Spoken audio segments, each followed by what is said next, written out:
and welcome to Good Game, the show for gamers, by gamers. I'm Junglist. And I'm Bajo. Coming up in this week's show, Empire Total War. It's the fifth in the series of history-based strategy games, and this one's set in colonial times, when the richest nations on the planet went in search of places in the sun to plunder. H.A.W.X is set in the near future, in a time when nations have to rely on private armies to maintain their sovereignty, but at a cost. And Ray follows Australia's top overclockers as they push their CPUs to infinity and beyond to try and make it to the World Championship.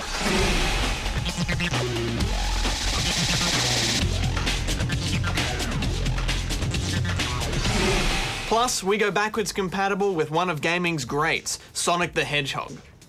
That's you. But first, can you guess the game for this week?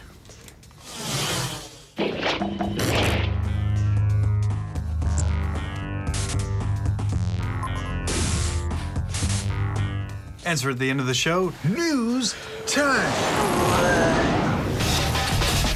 Good game! Two of the PS3's exclusive games are about to go portable, with the announcement that both Little Big Planet and MotorStorm will be making their way to the PSP this year. The miniature Little Big Planet is set to feature all the content creation tools of its big brother, as well as some all-new single-player levels to play with, and will be developed by an as-yet unnamed game studio under the watchful eye of the game's creators, Media Molecule. Meanwhile, MotorStorm Arctic Edge will be making its way to the PSP courtesy of Pursuit Force developers Big Studios. The game will take all the racing of the PS3 games, shrink it down to size, and transport it from the world's hottest deserts to the frigid plains of Antarctica. The latest development in Midway Games' recent Chapter 11 bankruptcy has emerged this week, with the veteran game developer putting one of their most loved game franchises up for sale in an effort to pay back their creditors and get themselves back in the black. Mortal Kombat is the game series that's up for grabs, possibly Midway Games' best known and most loved game franchise, having been a fighting game staple since 1992. Despite their desperate situation, Midway are reportedly offering their employees bonuses to secure the sale of Mortal Kombat, with the company's executives being given rewards amounting to just under $6 million just to get rid of the franchise.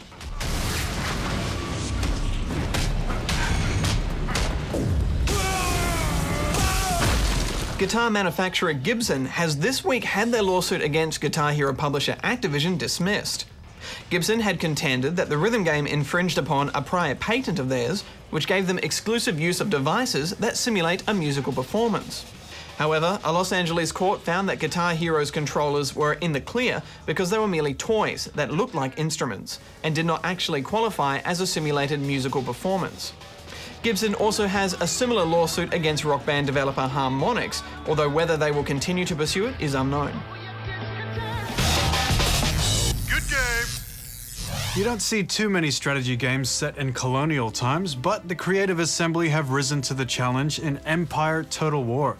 I suppose it's just not that popular a setting, Badge, because as soon as you introduce gunpowder, the whole system of how melee and ranged units counter each other just goes out the window, and can best be described as organized death. Yes, there's something very strange about a bunch of gentlemen lining up to politely get shot. The first campaign in Empire sees you taking control of the British colonies in America. You'll send your armies around pacifying Indians, fending off French, and bringing trade to the motherland. In this mode, you can use devious tactics like sending assassins, or gentlemen to help with diplomacy, or, as I do, just the biggest army they've ever seen.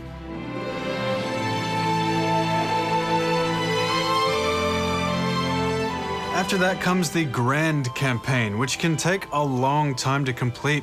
There are 12 starting factions with the ability to unlock more, up to a total of 50 factions. And with such a time investment, you'd think they'd give you a bit more detail in the faction's strengths and weaknesses, more so than just saying Spain doesn't believe in money lending because it's a sin, so they have a weak economy, or the obvious stuff, such as Britain having a strong navy. But it's good you brought that up, Jung, because everything in the game is historically accurate, right down to the clothes they wear and the tactics they use. There's even lots of historical descriptions and tooltips as you play the game, which is great. Of course, the real fun in Empire comes from the battle mode, which puts you in command of a sizable army with cannons, cavalry, muskets, and bayonets. As each soldier puts one foot forward and you rearrange to meet the enemy, you can drag a right click to decide the angle and density of your lines, and you can do this with multiple units as well. Whether managing the growth of your empire in turn-based mode or controlling thousands of units on the field, Total War is epic by nature, and there's not really much you can do in 5 minutes. Sitting down for a game of Total War is a commitment, and with so many RTSs focusing on micromanagement, it's good to have one that thinks about the grand plan. And as you were saying before, with the game being historically accurate, I'd even go so far as to say educational. It promotes interest in a period in history I never got to learn about in school, and as far as learning goes, nothing beats actually experiencing it. And the AI will be more than happy to school you. One time I pushed a little too far forward only to discover a million Indians hiding in the scrub. It was too late before they meleeed me in the face. Yeah, in my first large battle, the enemy marched his troops around to the side, which is a fair dinkum historical tactic. It was just a test to see if I could reorganize my lines by shifting the line of battle. I failed the test, my lines were a mess, and he charged right into my flank. And when that happens, your morale just gets totally shot. Yeah, and I've never really agreed with morale as a game mechanic, you know? As your troops are fighting a losing engagement, their morale goes down, and if it falls below a certain point, there will be some sort of penalty for the losing side. Like in Total War, they just run away.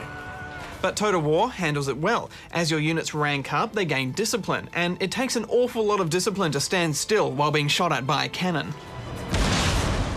Well, maybe, but I'm just not sure it's the best game mechanic, you know? It's a slippery slope. All it does is give more of an advantage to someone who's already winning. So what would you have them do, Jung? Every man fight to the death? If you've allowed your melee troops to get flanked by cavalry, they're not going to be too happy about it. It's just realistic. Well, if it's so realistic, then why can't I just tell my front line to lie down? I'll get the second line to squat, and there, I've tripled efficiency. 3 lines firing at once, I'm 3 times the man Bonaparte was. Not just in... yeah. Another first in Empire is real-time naval battles. Before, they were always turn-based, and I think they've handled this new feature of the game really well. You need to maneuver your ships well and use different armaments for different strategies. Everything you'd expect to be there is there, including broadside cannons, round shot, chain shot, and the nasty piece of work that is grape shot. As with the other games, they've set aside some historical battles for you to take part in, and we can trust the community to come up with more of these. There's multiplayer too, and in a patch later on, multiplayer campaign. Final thoughts, Badge? Well, for such a huge game, we only notice one bug, and that's where the music cuts out sometimes. But, you know, this is a lot less resource hungry than previous Total War games, and if you've got a computer that's a year old, you can probably run it all on the high setting. I'm giving it 9 out of 10, Young. In times like these, in a global financial crisis, people want entertainment options that give good value. And this is a game where you'll build an empire on which the sun will never set, only to look out the window and see the sun rise. I'm giving it 9.5 out of 10 rubber chickens.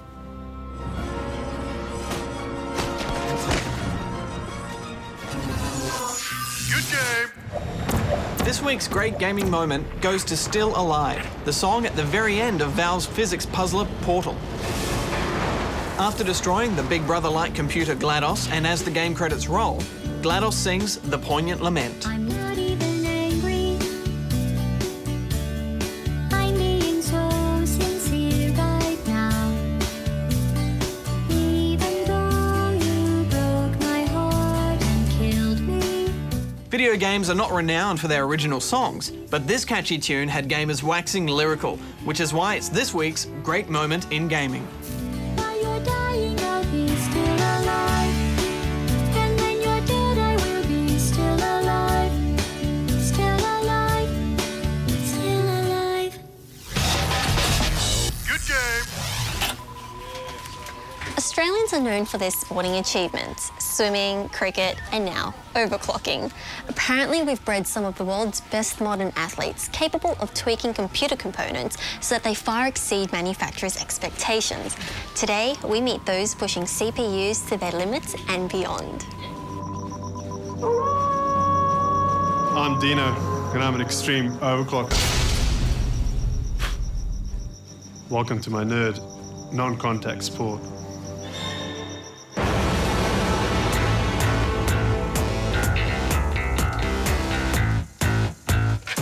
I got into overclocking seeing all these guys online pushing their frequencies of their CPUs and really saving money on essentially buying a cheaper component and making it run faster.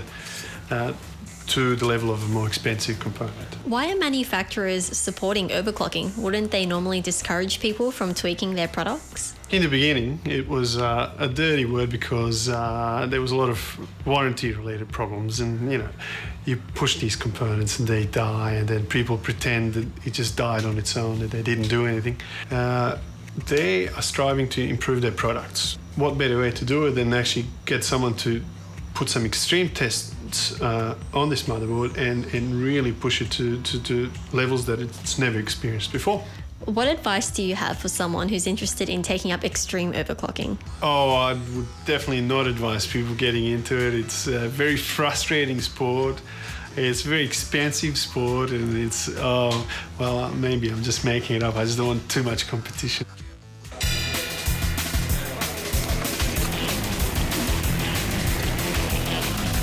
Dino, you're preparing for the Australian qualifiers of the World Overclocking Championships.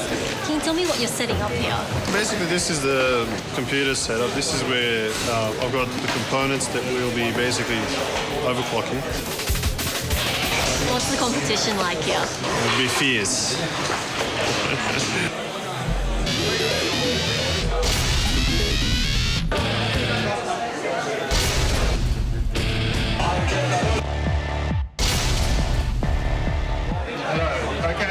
Just get your attention very quickly.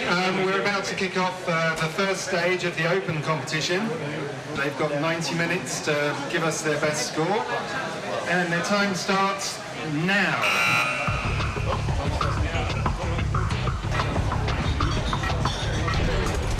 The competition is underway. Although what we really want to know is, how did these guys go from amateur tweaking to extreme overclocking?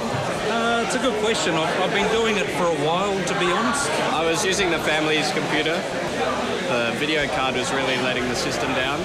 So I was introduced to overclocking by the store owner who I was buying a video card from. He said, why don't you save money and then overclock to the higher model? The way the components go together and the cooling aspect, it seems to come fairly naturally to me, not to sound silly or anything like that. The challenge of trying to, speed things up and make them go faster. Some people do it with cars, some people do it with PCs. So. In Australia, it's very niche. I mean, this is like the techiest of the techie people, but it's growing in popularity a lot now.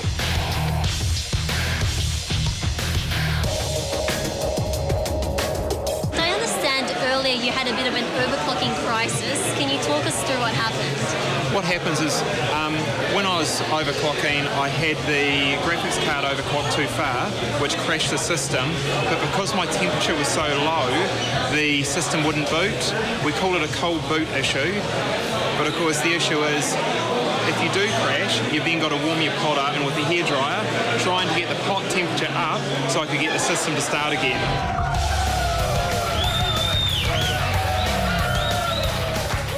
So what just happened there? Well, I've got my first score, and I've scored 13,010 points. Near the end, I'll just go nuts with the voltages and everything and try and up it a little, and that's it too. Are you concerned that you might break something? Like Probably, but I'll just go for it anyway. That's what it's all about.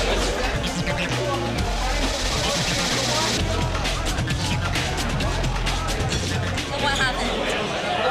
Well, the settings in my BIOS were just not working for me, and I just couldn't get the motherboard to boot after that. I spent 1 hour trying, but it just didn't work.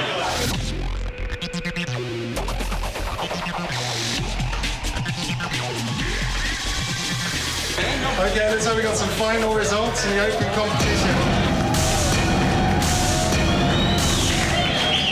The winner is Dino. Well done, mate.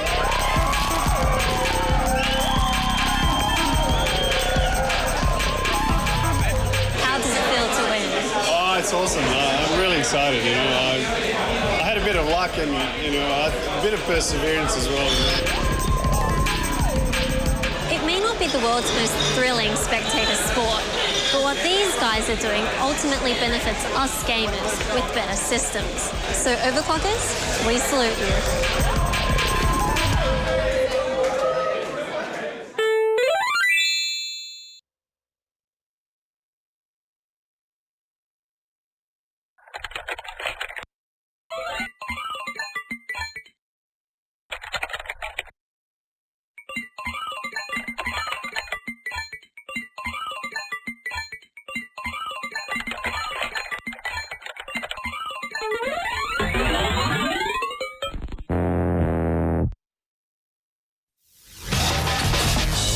game. He's the world's fastest, bluest hedgehog, and he's had one of the rockiest rollercoaster careers of any video game mascot. That's right, good gamers, it's Sonic the Hedgehog.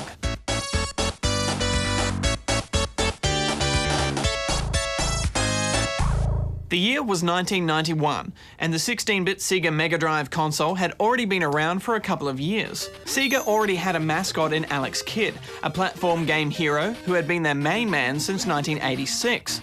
But to crack the mainstream market and really put a dent in their rival Nintendo's market share, Sega really needed something fresh, and that something was Sonic. The first game in the series saw the spiny sprinter dashing, rolling and jumping through 6 levels of platform game genius, ranging from the lush Green Hill Zone to the industrial scrap Brain Zone and beyond. You had to defeat the insidious Dr. Robotnik, find the powerful Chaos Emeralds, and collect as many gold rings as you could hold along the way. The release of Sonic saw interest in the Mega Drive explode, and by the time Nintendo had a chance to counter with their own Super Mario World, Sega had already won over a huge and loyal fan base.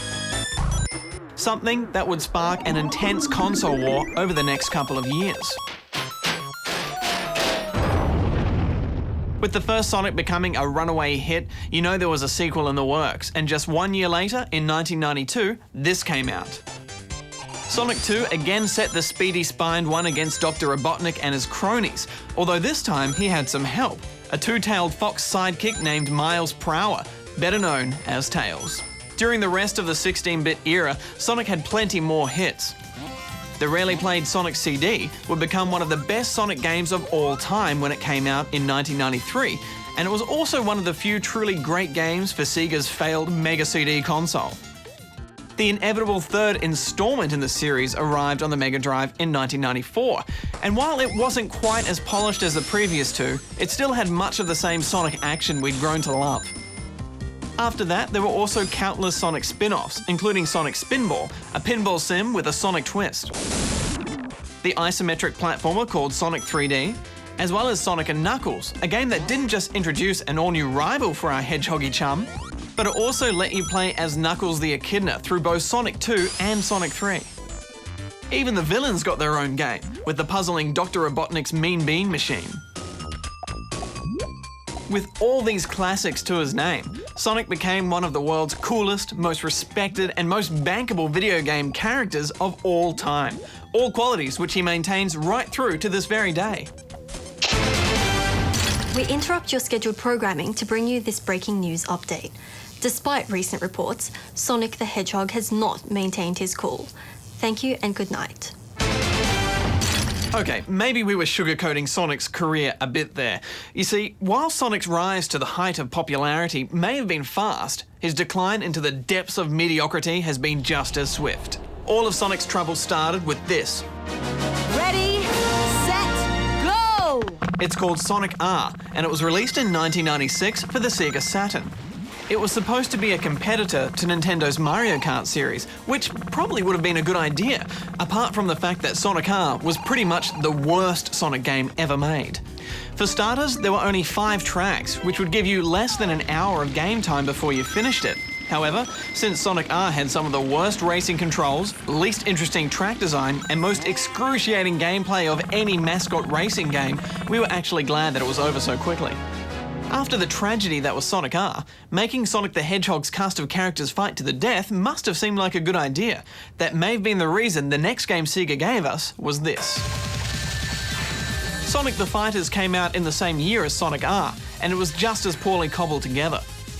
For its era, it looked good in the graphic department, but any fighting game that lets you win by spamming the same button over and over and over again is just bad game design. Possibly Sonic's most redeeming game from the past decade was Sonic Adventure on the Dreamcast. It came out in 1999 as a launch title for the Dreamcast console, and it was fast, it was fun, and it showed off exactly what the Sega's new hardware was capable of. Of course, for everything that Sonic Adventure did right, it also did something very wrong.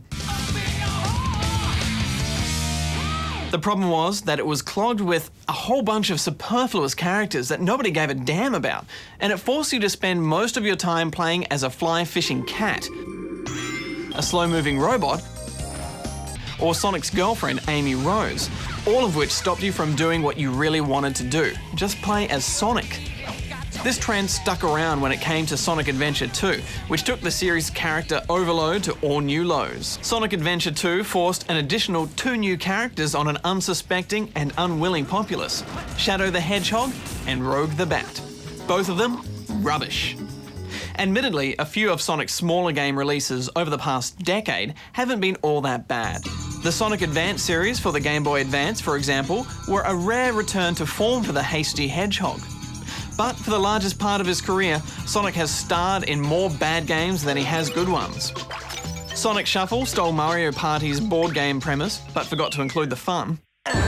Sonic Heroes had more playable characters than you could count on 2 hands, but good gameplay design was nowhere to be seen. Sonic Riders was another attempt to break Sonic into the racing genre, but it barely got out of the pits. And Sonic and the Secret Rings for the Nintendo Wii was a secret that nobody wanted to keep. And as for his most recent outing, Sonic Unleashed, we've just got one word for you: werehog. What were they thinking? The best career move Sonic has made recently is a cameo appearance in Super Smash Bros. Brawl. But seeing as that's a Nintendo game, we don't think that's too much of a compliment. So, while Sonic may have given us plenty of reasons to love him, please, for your own safety, good gamers, remember to always approach a down-and-out hedgehog with extreme caution. Ha! If you're a shooter fan with the urge to fly, there hasn't been too much to tickle your joystick other than the Ace Combat series. Enter Tom Clancy and H.A.W.X. Fox 2. Grid out target destroyed. H.A.W.X. stands for High Altitude Warfare Experimental Squadron. I think we'll just stick with the abbreviation though, Jung. Hey, let's act out the story, all right? I'll be the pilot and you can be my wingman. All right, I'll start off. Whee! We're flying for the army and it's kind of cool. Let's go earn some Mika Ching Ching from this rich private company with evil undertones. The CEO and board of directors have high expectations for the company. Hey, these guys aren't so bad. Oh no, it's that bad. Quick, back to the army! So it's probably best to ignore the predictable story and also the in-game chatter, which is actually pretty annoying. Is this guy serious? What kind of name is Paccal anyway? It sounds like some kind of toothpaste.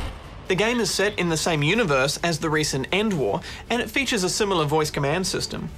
You can order your wingman to attack or defend, shoot off flares, minimize and maximize radars, and even shoot off double missiles, all with your voice. Like End War, you need the microphone to be the perfect distance from your mouth, and we found that some commands like Engage Target would get mixed up with other commands, and having to reassign targets and repeat yourself mid-battle can get messy. Air Force 1 is going down. Pull out, Eagle, pull out. Still, it's definitely an advantage to have it, and it adds a whole new way to interact with the game, and it leaves you free to focus on the flying. And this is another thing they got right as well, Jung. Controls are responsive, and you've got a whole hangar of aircraft to choose from. There's 2 modes to engage your enemy. One is your standard pew-pew screen, which relies heavily on your ERS system to intercept enemies, dodge missiles, and find the best angle of attack for ground targets. It's very clever the way the triangles move, which helps you work out the best horizontal access for your approach. The second mode is Assistance Off, which disables your safety mechanisms and switches to a more distant third-person view. The camera locks onto your enemy and you have more control, allowing you to drift out of missile range easier. You will stall if you don't keep your speed up, but sometimes pulling up out of a stall can give you the right angle to lock onto your enemy. And this view may not look much fun, but it really grows on you, and it's definitely the best way to take out lots of enemies at once without blowing valuable flares.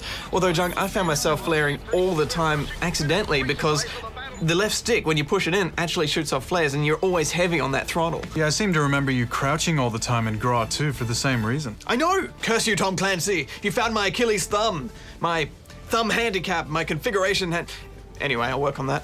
Jung, did you find sometimes the plane it recommended you was just completely useless? Yeah, after a while I just stopped trusting it and I chose the plane that I thought was best. One sticks in my mind is where you had to protect the president, and you really needed something with more firepower and more armor, and if I wasn't reviewing the game, I would have put it down at that point. So I think you need to give this game a bit of a chance and don't be afraid to experiment with it. Mission objectives change as you fly about and usually revolve around protecting a moving or stationary target in time for them to complete their own objectives. Sometimes if you let them take too much damage before a checkpoint, you'll be completely overwhelmed by the next few waves of enemies and you'll have no chance of completing the mission. Yeah, that sucked, Junk. The number of times I had to restart a whole mission because I'd screwed up early on. And also, there was one mission in particular where I kept taking damage during the final cutscene. So when the cutscene was finished and it came up with mission accomplished, I had 7 missiles sitting behind my plane. Bam, game over. What's with that? Early missions are more tutorial-ish and they drag on a bit, but then the difficulty ramps up and the game really gets in your face. It reminded me a lot of Ace Combat 6 in that way, Betch. Apparently they used real satellite data for the terrain, so what you see there is actually the same in real life. But up close, it still looks pretty ugly. Yeah, I think they would have done this to keep the frame rate up, and it's probably necessary in a game where the world is moving around you in 360 degrees like that. It's a good thing you don't have to fly low very often, but when you do, it feels like the Death Star trench run. Jung, I try not to go into games with a preconception, but honestly, I wasn't really looking forward to H.A.W.X, thinking, it's going to be too arcadey or too hardcore. But the voice command system and the combat really won me over here. Yeah, I liked it too. The mission objectives were more about just wiping out a lot of enemies on your screen as fast as possible. Not too imaginative, but you can do these missions online co-op, which is fantastic. There are other multiplayer modes as well, which we can't really test out with our offline code. I hope they're good, but the bit that we've played, I'm giving an 8 out of 10 rubber chickens. Even though you never get to take off or land, H.A.W.X is plain fun. I'm giving it 8 as well. Good game. So, did you guess the game for this week? It was Comic Zone, so titled because the game looked like the panels of a comic book with all the dialogue in chat bubbles. You played as Sketch Turner, a struggling comic book artist who gets transported into his own story by a bolt of lightning, which also happens to bring to life his cartoon villain Mortis, who turns things around by drawing new enemies for Sketch to battle until reaching the final showdown with Mortis himself.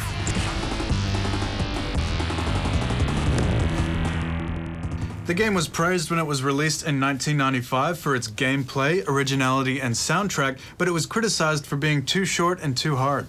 Next week, when hell is full, the dead will walk the earth. Zombies, Jung. Resident Evil 5. House of the Dead Overkill. Dead Rising Chop Till You Drop. Silent Hill Homecoming. Faceburger Attack of the Face. Who made that one? Remember to check out the ABC and Screen Australia's Serious Games initiative and drop by our site for all sorts of stuff we couldn't cram into the show. Until next time, gamers, Junglist out. Bajo out.